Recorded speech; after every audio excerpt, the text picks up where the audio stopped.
Good evening, everybody, and welcome to our latest Picturehouse 441 event. My name is Joshua Handler. I'm the co-founder and lead programmer for Picturehouse 441. It is my pleasure to welcome Carol Littleton here to talk about cutting ET. Carol, thank you so much for being here. I am just delighted that we get to explore this film with you this evening, and I love exploring your work anyway, so it's great to have you. Thank you very much, Joshua. It's a pleasure to be here, believe me. And a big thank you to our partners for this evening, the American Cinema Editors, the Baton Rouge Film Commission, the Dallas Film Commission, and NYU Film and TV. It's a pleasure to be working with you. Carol, I want to start off by asking you about how you got onto this project. I know that you and Larry Kasdan had worked together on Body Heat right before ET, and Larry had just worked with Stephen on Raiders of the Lost Ark. Was working with Larry, who just worked with Stephen on that, how you ended up working on this film, or was it something else entirely? I kind of think it is. I know that when they started looking for editors, primarily because Stephen's longtime editor was busy on Poltergeist. So he needed to have another editor because they had, there's a whole story about that. So he put out, I guess, the feelers for, he was thinking of someone who wouldn't be too expensive, a younger editor, someone up and coming. The budget for this film was really pretty small. I think it was like $10.5 million. And before the 70 millimeter release was decided, that was at the very end that we decided to do that, or Universal did, actually. So I think it was a combination of a lot of factors: economic, the fact that there was a slot available, the fact that Stephen really felt that this was going to be a tight budget for the kind of film he wanted to make. So the pieces fell into place. That's all I can say. It's so wild that all these pieces had to fall into place in order for this to happen. And also the fact that the budget, I was looking, that it cost $10.5 million. I mean, that is wild. It's wild. I think it got up to about 10 million by the time we did the release and all of the advertising and, all of that. But it was a very inexpensive film, even for that day. It's also interesting to hear that that the reason why Michael Kahn didn't edit this film is because he was working on Poltergeist. What a wonderful, what a wonderful set of circumstances for you to kind of float in. It was really a stroke of very good luck. That's all I can say. And actually, you answered Richard in our audience's question about how you ended up on this film as opposed to Michael Kahn, who obviously normally cuts for Spielberg. But another question from Richard is: did Spielberg give you the editorial latitude he would normally give to Kahn when working on this film? I think so. I mean, I have a feeling that he works pretty much the same way with no matter who is at the helm, whether he's directing or producing a film or a project of any kind. As if you've seen The Fabelmans, you know that he learned movie making by cutting his own films, which is probably the best film there is about how to make a movie or how to become a director. In a pedagogic sense, I think you just learn a lot by knowing how a movie goes together. So I don't know if I answered the question, but yes. No, that absolutely answered the question. So given the fact that you had just come off of Body Heat and went to work on ET, what did you learn from cutting a very emotion-driven film like Body Heat, albeit a different set of emotions that you took? The two movies are a little bit different. That you took on something like ET. What did you take from that film? Well, I think I probably took the same thing that most editors would, is that in a very large way, it is the movie that directs you what kind of movie is there and what needs to be done.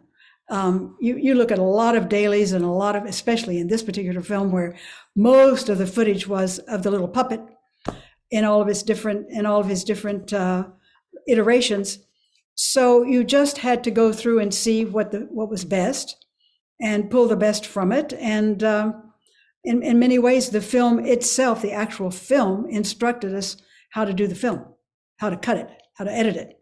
Can you dig into that a little? That's a very interesting statement, that the film instructed you. What did the film instruct you to do when you first started looking at the dailies, when you first started talking to Stephen? Well, the interesting thing about this is that it was shot in chronological order, which, as you know, most films are not. So right away, that was a big bonus, not only for the editor, but for everybody who was working on the film, and especially for the children actors, because they were able to look at this puppet. And that's another whole area of discussion we can get into about the difference between CG and actual model shop puppets, is that by virtue of working on it sequentially, I learned the same way that everybody else did, the layers of interpretation, the layers of action, the layers of intent of each scene. So it's a very nice and certainly a very luxurious way of working. It's fascinating to hear that this film was shot in sequence, and I had read that Spielberg did that in order to help the children, correct? Yes, but he helped all of us in doing it. In what way did it help you? I want you to dig into that a little bit more. That's interesting that it helped you, because it wouldn't necessarily be as evident that it would help you, compared to the children. Well, in the sense, I am the first audience, and I am seeing how the children react, and seeing them react is. I wanted to zero in on what I felt was the most genuine of their reactions, and almost always it was within the first 1 or 2 takes. And many times he didn't take more than 4 or 5. So he would have to coordinate the puppet. And many times the extra takes were for the puppet's sake, to get the best eye movements, best coordination between the hands and the shoulders and the hands and the head, all those things that we don't think about, actors don't think about, but we had to think about them. When did you begin work on this project? How far into production was it? And what was? From day one. Wow. Yeah. Oh my gosh.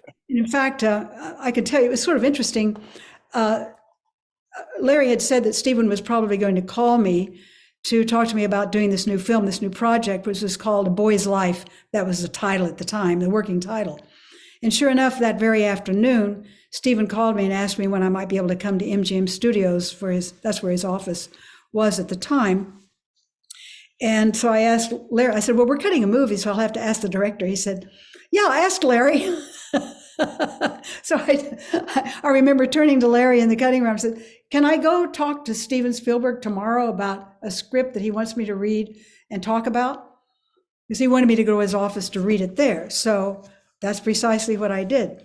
The next day, I went to MGM, and Kathleen and Stephen met me and said, would you mind going in this room and reading the script? And when you're through, come out and talk to us about it. So that's how it happened.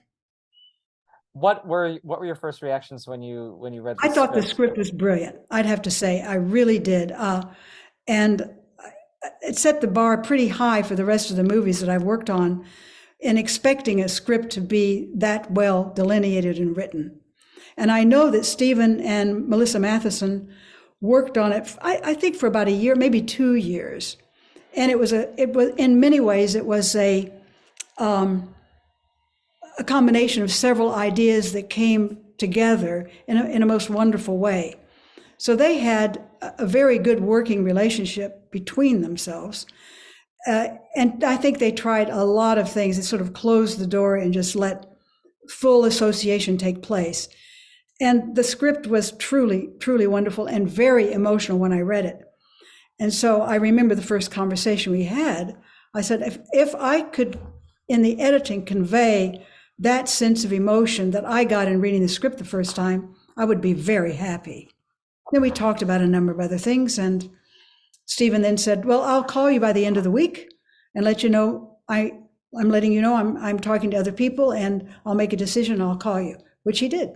End of the week, he said, come down and sign your start papers. And that was it.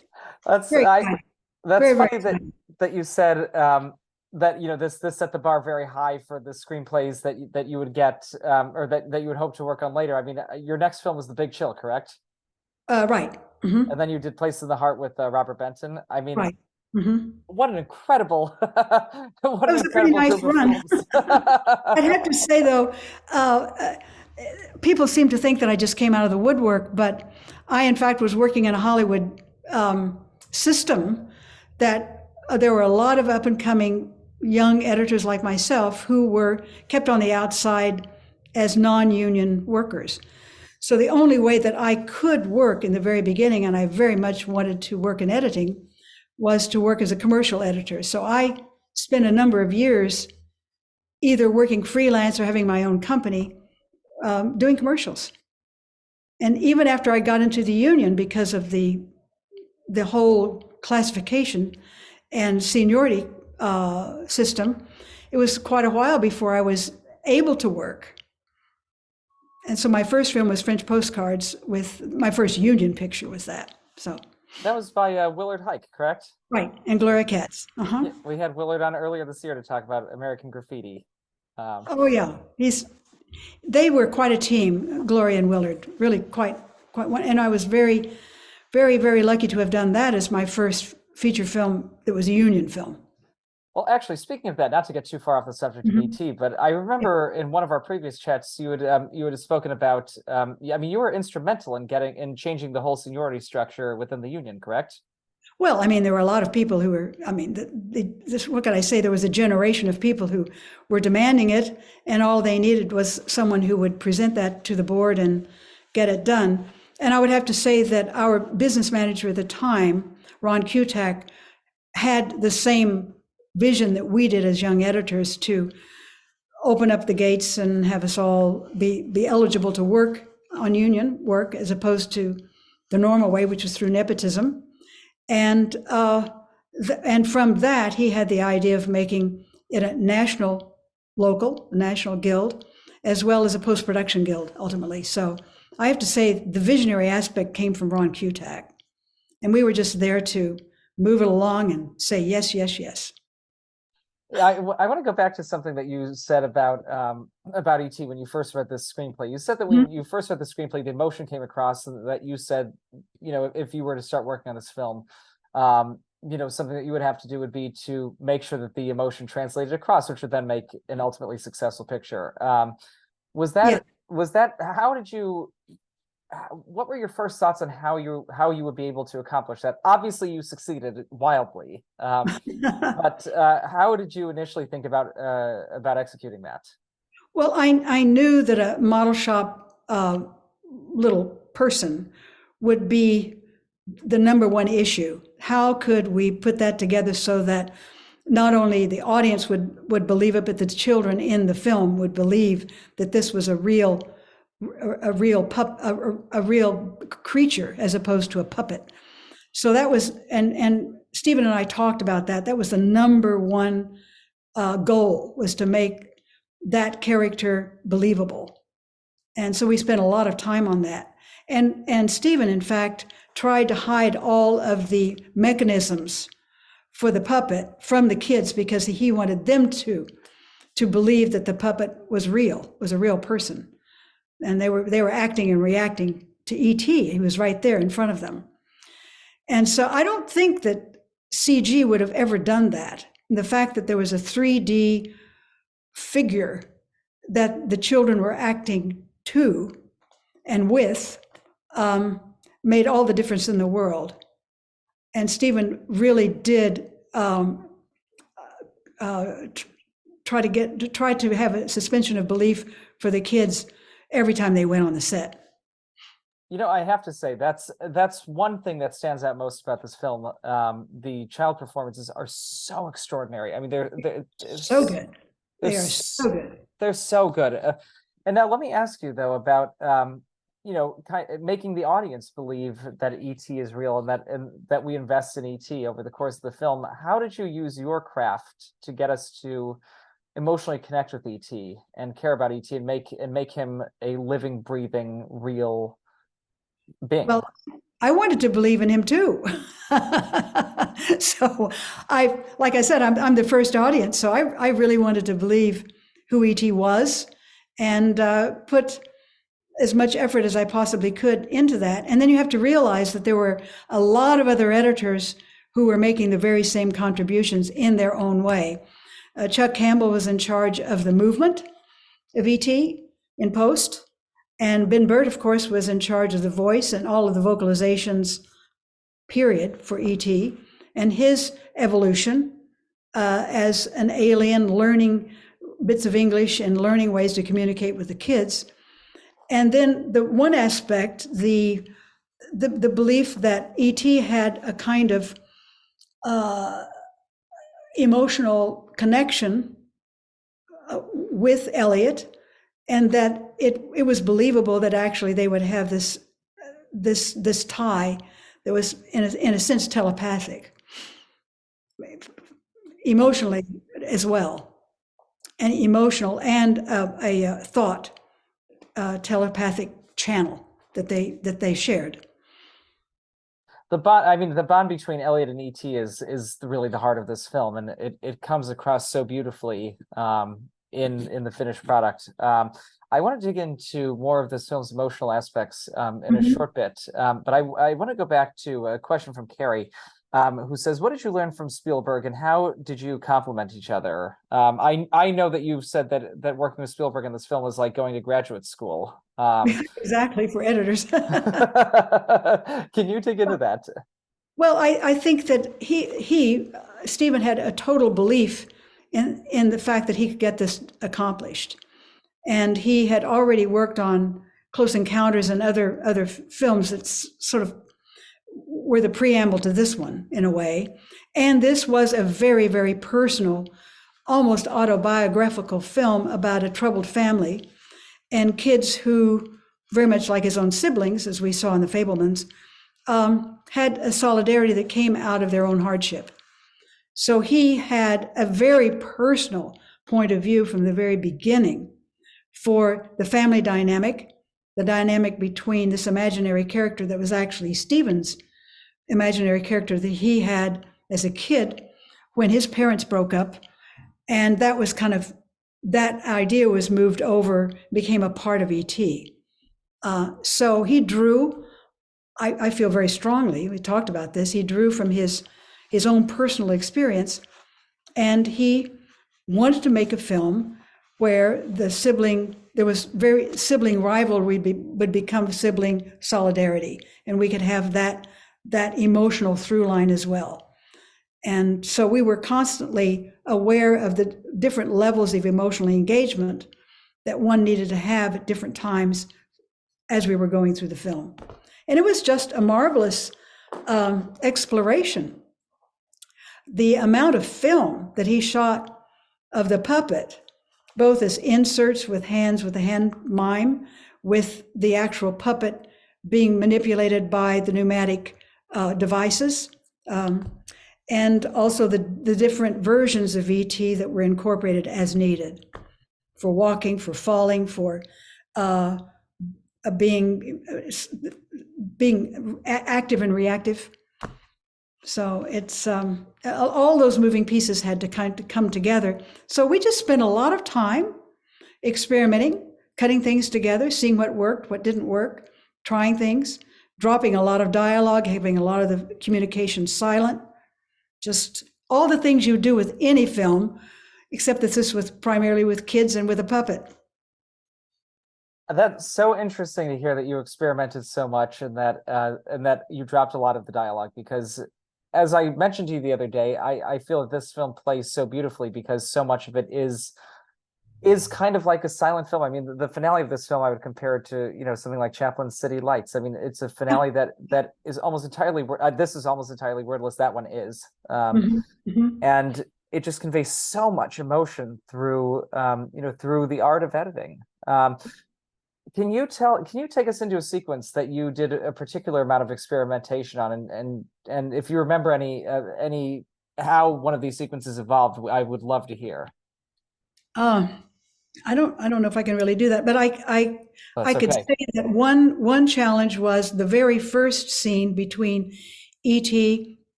and Elliot in the house, where he's put out the Reese's Pieces and he comes up the stairs, and E.T. finally gets enough courage and he's hungry enough that he actually enters Elliot's room, and they have this wonderful, what we call the getting to know you scene, where the delight that Elliot has in actually being confronted with this creature who is marvelous, and they find a way of communicating with their hands and with hand signals. And then right away, you begin to see the telepathic power that E.T. can have over Elliot because of the trust and the sense of security that they both have. And he literally puts, E.T. puts Elliot to sleep. So all that whole sequence is like a little silent movie. And the emotion that he has of fear in the scenes just preceding that to one of trust and acceptance was what we wanted. And so we worked on that to have it as economical as possible, to go through all those little stages of emotional calibration. Was there any dialogue that was dropped from that sequence that you remember to make it virtually silent? No, I think it was always silent. It was longer than that initially, and it seemed to be better, sort of cut in a telescopic way, shorter. So I love that you compare. the music added a great deal. The score. I mean, the score for this film is, I mean, in a career full of greats, I mean, John Williams' score is, I think, one of his finest. And I'm sure most would agree. I would think so. Yes, it's really wonderful. You had so much fun doing it too, I'd have to say. You mentioned that that sequence with Elliot and E.T. getting to know each other is kind of like a silent film. I know that you're a huge classic film buff, as I am as well. Were there any films that were on your mind, or that you referenced, or that Stephen referenced, any silence that when cutting this film? Most of our work was really just directed at the editing. We didn't really chit chat that much about references or films that we would be emulating. It was all about the task at hand. And I think, I don't know, but I have a feeling that he was referencing a lot of silent films. And as he knows that film is so powerful, a lot of times you simply don't need a lot of chit chat. It's very true, and I think it's what gives this film so much of its power, and it's your trust in the audience, that you didn't feel that all of the dialogue was necessary to convey the requisite emotion, and I mean, so much of that credit goes to you for that. Well, I don't know, but that's the way it turned out. Speaking of the early scenes of the film, I want to dig into a few of them. The scene in which Elliot first goes outside and has the baseball thrown back at him after he throws it in the shed is so wonderful. And his reaction to the baseball being thrown back is the first close-up in that scene. You use the close-ups very sparingly, which yeah, gives so much impact. Can you discuss how you employed close-ups in this film and decided where and when to use them? Oh my, that would take me a long. well, then we'll focus in on that one particular close-up. It's the first one that we've seen. It's very far into the scene. It is very far into the scene, and I know that Steve and I had a discussion about that when we first had dailies. That Stephen said, if the audience can believe this scene, we've got them. And I remember when we had our first preview, it was the first time an actual audience saw it in Houston. And when the baseball was thrown back out, the reaction, the vocal reaction from the audience was fantastic. And I remember Stephen leaning over and said, "I think we're going to be okay." So, yeah, it was very exciting. But to answer your question about the close-ups, I think a large part of editing is choosing the really basics of who you're going to cut to, how long, how the image size, and if and when the desired emotion is achieved, and then stop. You don't need to pile on a level after level after level, but trust the audience to say, "Okay, we got it, let's move on." And I really felt that the use of close-ups, if we used them too soon and too heavily, we would not get the full environment, for one. And it was very important to convey that this is just a normal sort of suburban area, and that these lives are seemingly storybook and lovely, but they're messy. These are messy relationships. and these kids have no choice about it. They're thrown into it. So I felt it was really necessary to see the world around Elliot before we actually go in on him like that. I love that you hit on the fact that it's seemingly idyllic, but that there is something darker under the surface. It's something that really struck me when viewing the film for the millionth time yesterday, that there's a real sense of melancholy in this film. It's very absolutely. It's a very melancholic film. And I think it's a little but like the Fabelmans. It's one reason that I like seeing the Fabelmans so much, is because a lot of the questions that I wanted to ask Stephen, I felt they were too private. And yet I knew that this was extrapolated in many ways from his own personal experience, and that the pain of this child Elliot needed to be shown, but have great respect for this child, and not just to use the situation, but to understand and to feel his situation. I think, oh dear, excuse me, I'm so sorry. No, don't worry at all. Let me just get rid of this. Sorry.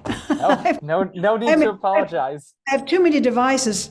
I've got I think everything that's messing me up is this crazy Apple Watch that I just got a couple of weeks ago. I know, I'm so alerted. It's like an inundation of technology, and noises, and everything else. No, don't even worry. We were talking about having respect for Elliot. The situation, for Elliot's situation, and the fact that he's a child whose father has left the family, and he has an older brother who sort of bullies him, won't let him play with the big kids. So we needed to know the fact that he sort of starts out as this child who's desperately sad and lonely, and this little creature comes into his life when he needs him. So we were aware of the dynamic, and we just wanted to make sure that everything would be understood from the children's point of view, which also is totally in tandem with the choice to shoot the film from a child's perspective. And that it's kept in the child's perspective and E.T.'s perspective in turn all the way through is it as you said, it gives the audience a huge amount of respect for Elliot and his point of view, but it also shows how much you respect the audience members, both the young and the older audience members, which is something that a lot of films aimed at families don't do nowadays. Right, and this I remember as a child, I'm sure you do too, the sort of injustice that grown-ups would sort of just casually throw a child's way. And I think Stephen must have felt that as well, because he was very, very good to these kids, and he really treated them like real actors, that you have a job to do, you come prepared, we are all creating something together. He approached them as little adults.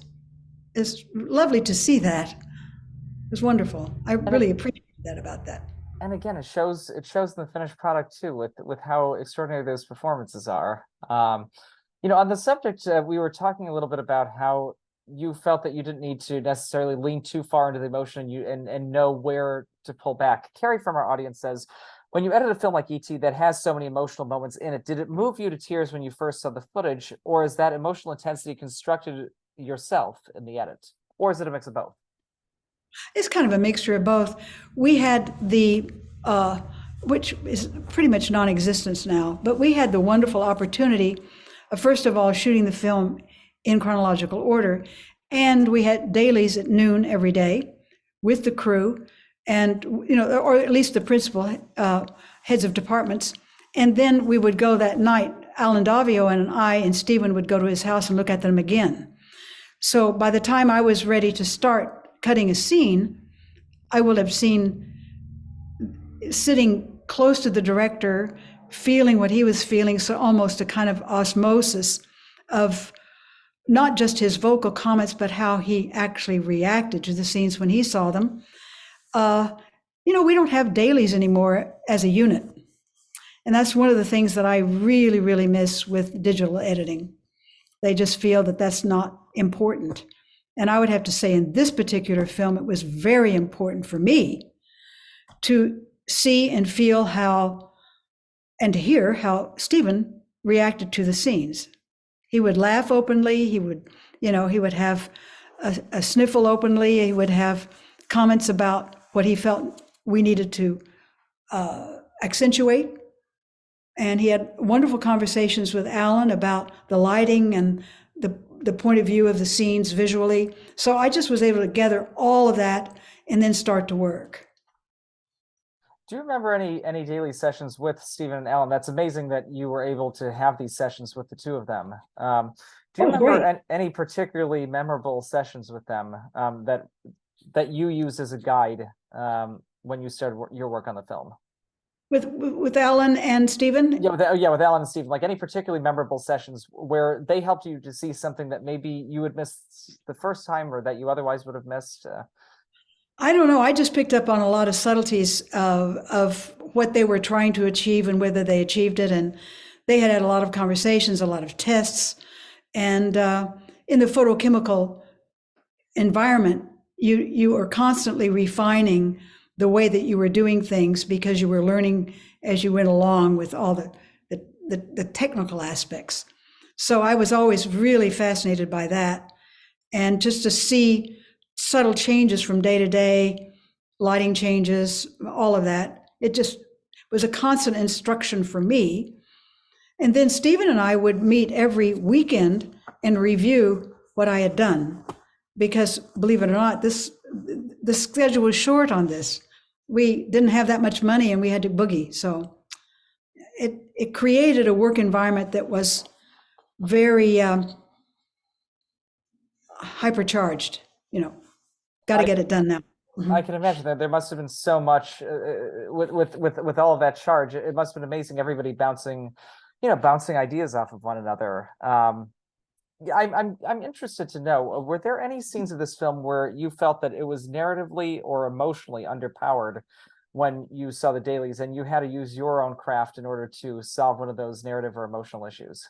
I don't know that I felt that when I saw dailies. I think there were areas that I felt we needed to deal with very carefully. And it was from the time that E.T. decided that he was going to communicate with the little spell thing, the little spell machine, to the moment that Elliot fell asleep and woke up the next morning realizing that E.T. wasn't there, but that the machine was working. That whole little section there, from E.T. withdrawing essentially and wanting to get home and becoming sick, that was always a little rocky in my mind. And it took that was a difficult part of the scene, part of the editing. That block right through there. What made that so difficult for you, and how did that sequence evolve from your first pass through it through the final cut of the film? Well, without sitting in front of you and showing you the pieces, it was primarily a sense of keeping the empathy going and realizing that E.T. as a real little creature was suffering. And, we had to use a lot of devices. And there were a lot, of course, that were written in with the animals that were there, the empathy of, the raccoon and all the things that were surrounding that. And the fact that Michael, the older brother, began to realize the impact of what was happening, that E.T. was dying. So all of that, the realization that there was a connection between E.T.'s growing ill and Elliot's growing ill, and the fear and the sadness, and there were just a lot of emotions that had to be addressed in that little sequence. To me, that was one of the most difficult. I'm glad that you mentioned that part of the film because I wanted to dig into something with you, like one or two scenes later, when they try and revive E.T. and the defibrillator sound cuts to Gertie's reaction. It's one of the most impactful single cuts in that entire film.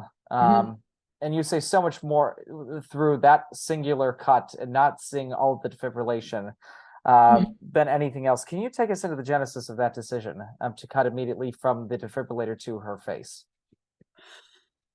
Well, I think, you know, if you're dealing with a little creature and you can consistently use a defibrillator, it's going to become very quickly sort of a horror show, or, you know, it becomes torture in a way. But what we really needed to capitalize on, I don't want to use that word, but what needed to be conveyed was actually how this was affecting the kids. You know, how they were taking this. They were true believers in E.T. And the fact that he was dying, and at a certain point when E.T.'s line is dying and Elliot's is reviving, we had to have a way of conveying that mystery. Things usually don't happen that way. It was a mysterious thing.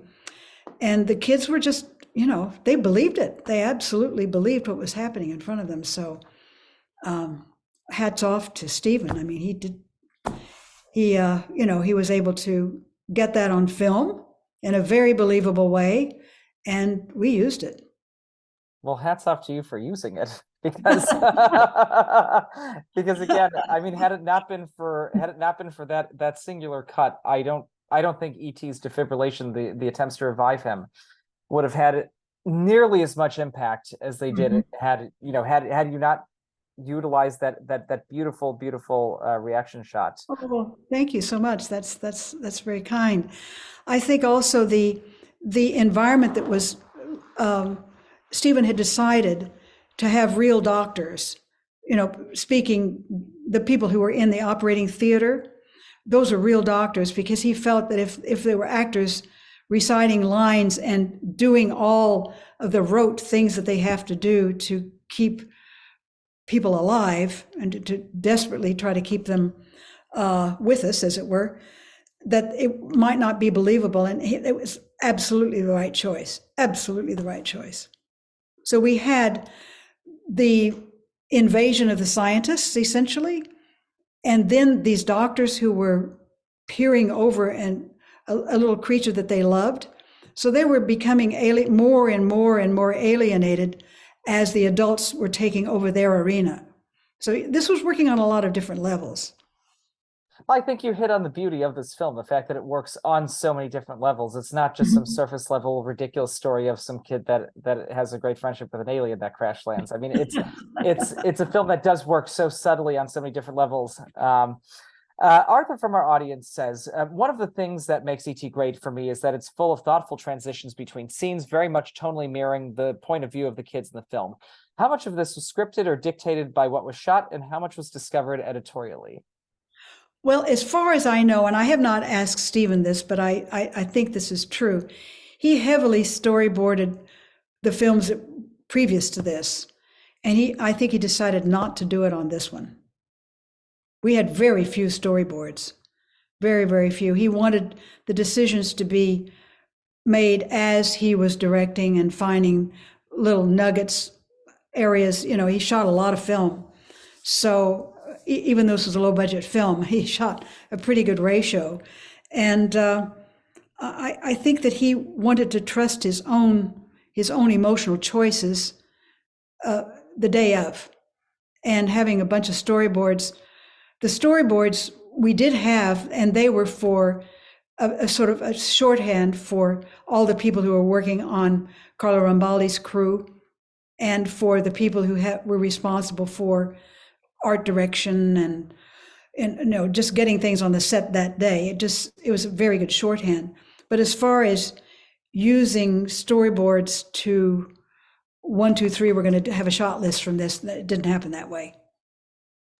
Then let me ask you this as a follow-up. How did you use your own craft to transition between scenes? Because I echo what Arthur says. I mean, each one of these scenes flows beautifully from one to another, almost majestically.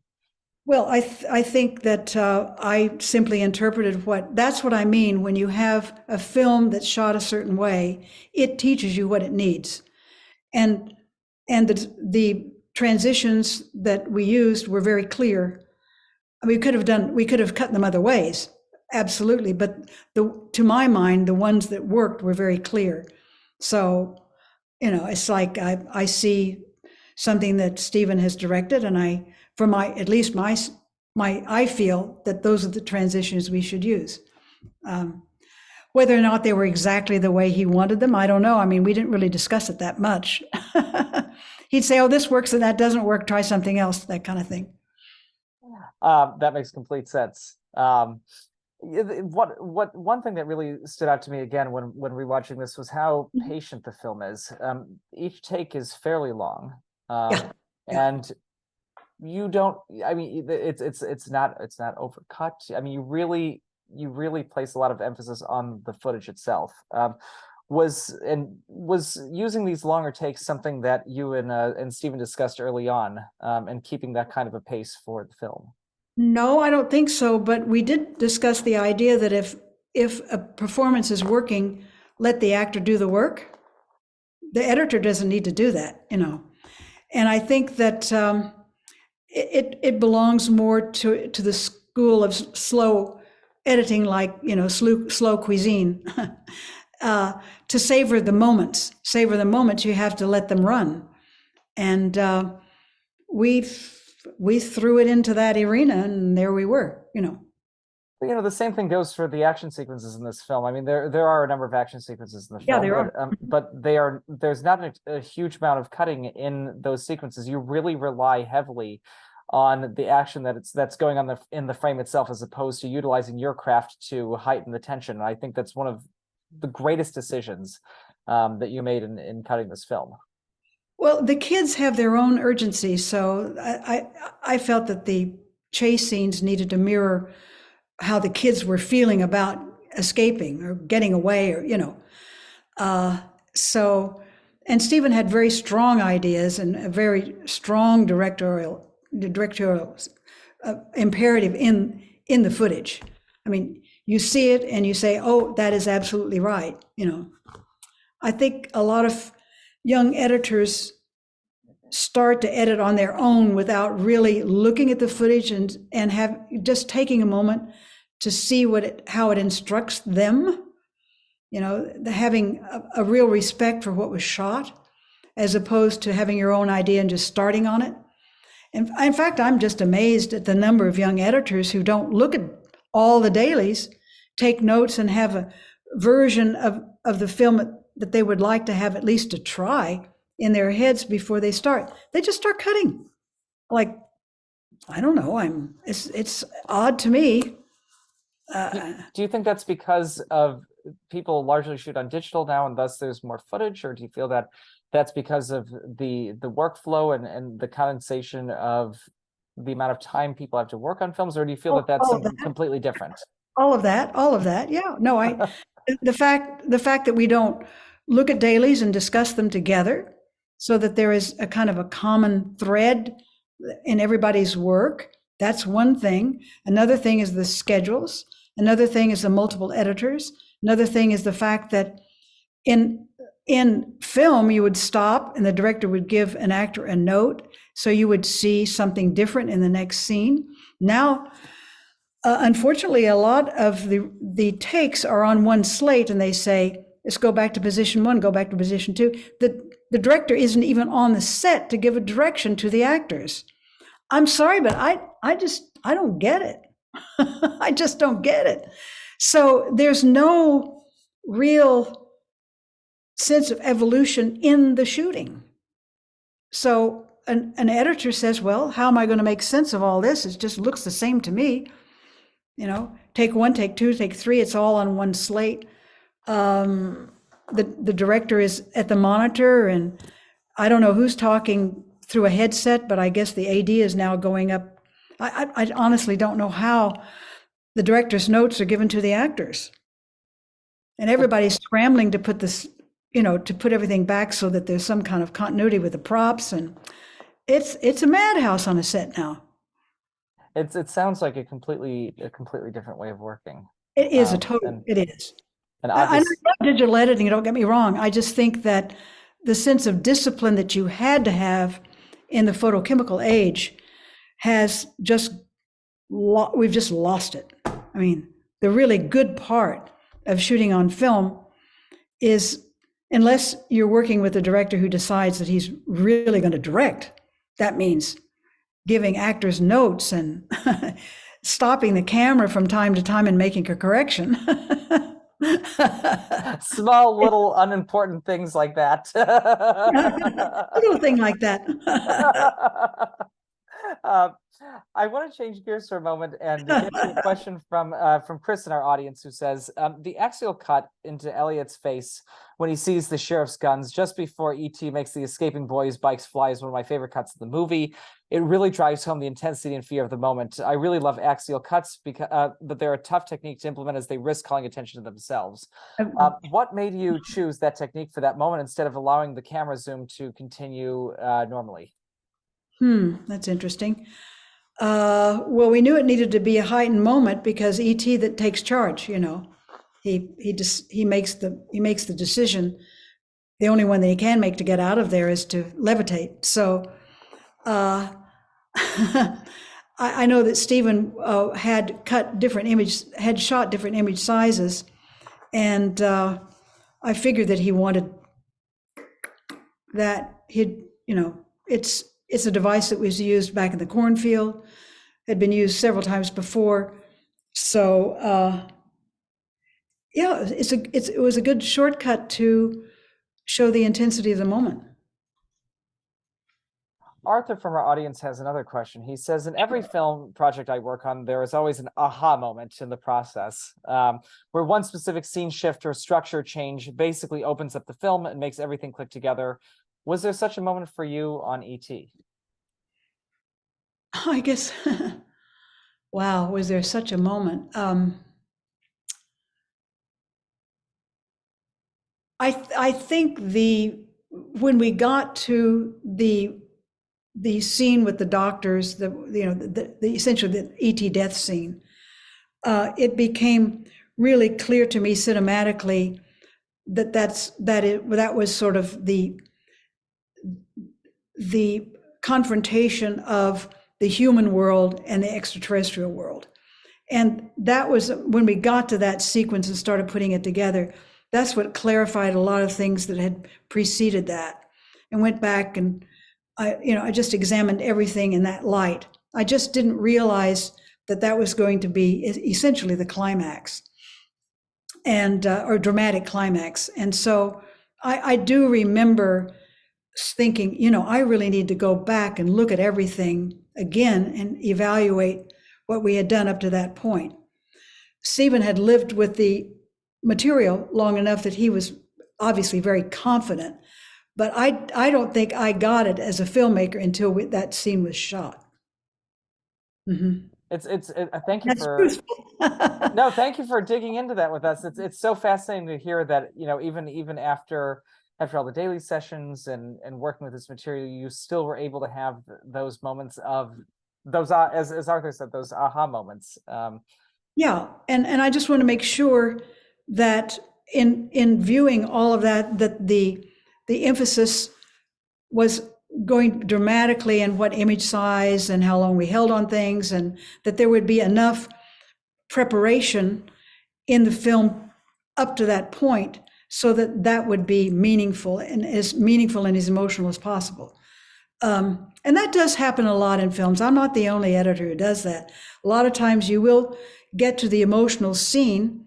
Many times it's shot out of sequence, so you really have to watch very carefully the emotional through lines and make sure that you're emphasizing them in a way that they're very clear, that they don't seem repetitive, and that the audience is where you want them, a little ahead, a little behind, catching up, getting the moment. All of those dramatic considerations, we're in charge of those. Mm-hmm. Speaking of that, that's a perfect transition into another sequence that Chris from our audience wanted to dig into. He says, in the scene just after Elliot has released the frogs in class, he's channeling E.T. and the TV that E.T. is watching in the house. It's a beautiful intercut scene with just the sound of the wind and score, and you're intercutting between the scene on the TV with the man kissing the woman and Elliot kissing the girl in the classroom. I know that scene's from The Quiet Man. Can you speak to how you approached cutting that sequence? Well, the script was written in such a way that the cross-cutting was there. I mean, the scenes were shot as complete scenes, but the cross-cutting was in the script. So the first time that I put it together, I just looked at the script and put it together like that. And in our sessions that we had at the end of the week, I remember that Stephen had talked about it before. I worked on it during the week. We looked at it again, and we made a lot of refinements, of things that really we didn't really need as much of as we thought. So it was a scene that went through several iterations, and to go through it and to kind of sort through it now, I'm not sure that I can. But I can say that sequence, we had to have fun with it. And I think the first pass that I made was a little clunky. It wasn't fun enough. So where Elliot stands, gets taller by standing on the stool and kissing the girl and cutting away to the side, the silent man, and then back again. All of that had to be done more quickly and more instinctively. I love that you made it more fun, and that fun really does translate in the finished film. One more sequence I want to dig into with you is the finale.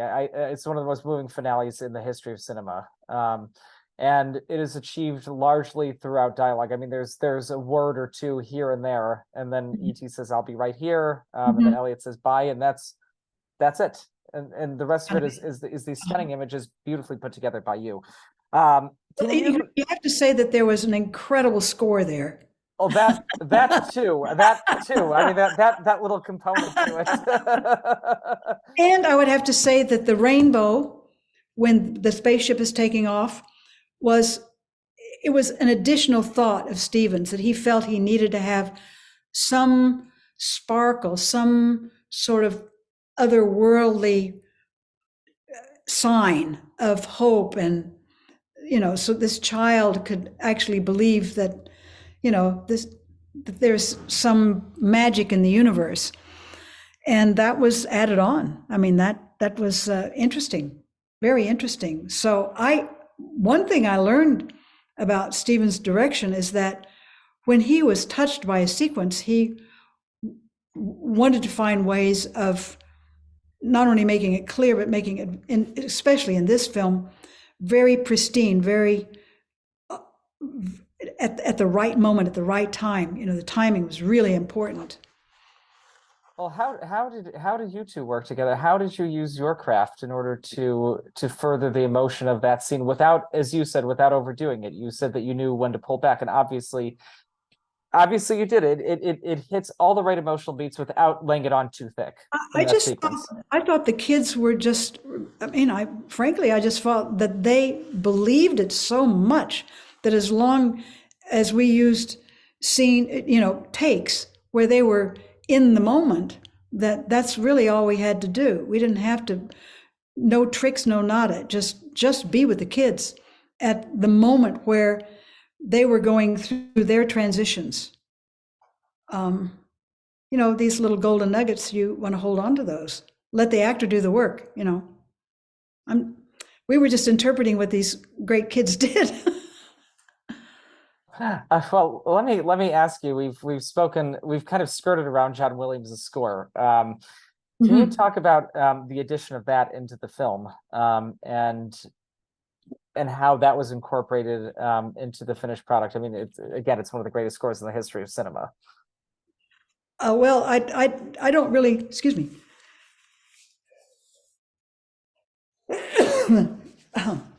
Excuse me. I know that I worked with a lot of temp tracks, and Stephen asked me to, when we were getting ready to hand the film over to John, that we would just give it dry, literally just the dialogue tracks and the a black and white dupe. I mean, and how John was able to look at that and actually see something from it. And then when we finally did our a little temp track, we were able to put more effects together and all of that. But he got a couple of versions of the film in the most basic stripped down version you can imagine. And then after he had studied the film and had some musical ideas that he had discussed with Stephen, he then said, according to Stephen, that there was a certain rhythm to the cutting that he thought it might be instructive if he saw the temp score, which then we then provided him with. And he said, very nicely said, thank you. And I think that he just wanted to check certain things as a director would, the starts and stops and what we had talked about in the cutting room as an instructive step after he had already thought about the themes, the thematic material. I would have to ask John. I don't know, but I do know that he loved this movie. He loved it from day one. How could you not? You answered actually Arthur's other question about using whether you use temp tracks when cutting this film. Let me ask you, what temp music did you use, if you remember? I used some for the opening. I used a part of the Shostakovich symphony that was the War Symphony, because it had these really ethereal sort of themes, a little bit of Penderecki. I was trying to find, I know that Stephen likes symphonic music, and he wanted to use orchestral music and not something that was fabricated. So I tried to find classical music that had those qualities. And I used a fair amount of two of Howard Hanson's symphonies. He was the musical director for the Rochester Conservatory and was also a composer. And he composed in a very American open sort of medium, not like Copland, but certainly with a very melodic sense. And I used a fair amount of, like I said, Penderecki, because it had a sort of a strange rhythmic sense to it.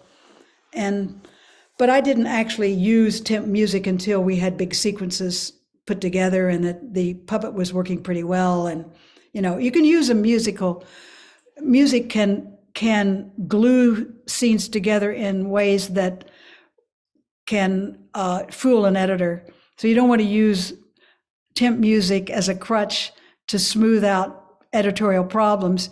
You want it to be an emotional tool, a temp mix. Mm-hmm. And then we didn't use it too much. We didn't have that many screenings, in fact, because the other thing that was very interesting, Stephen wanted the film to be as undercover as possible, secret. So our dailies at the lab were viewed only by deluxe, were viewed only by a select few people who were sworn to secrecy. The dailies were delivered to the cutting room. My staff of 2 assistants were sworn to secrecy, as I was as well, that no images of ET would be left, shown, otherwise used ever, ever, ever.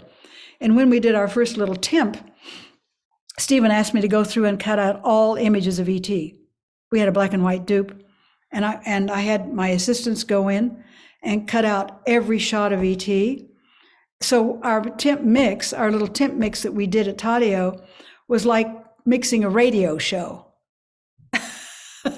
The mixer would say, now what's happening now in the scene? It was just blank film, fill leader, if anybody remembers that. So yes, it was a very interesting, unusual editorial, what can I say, request.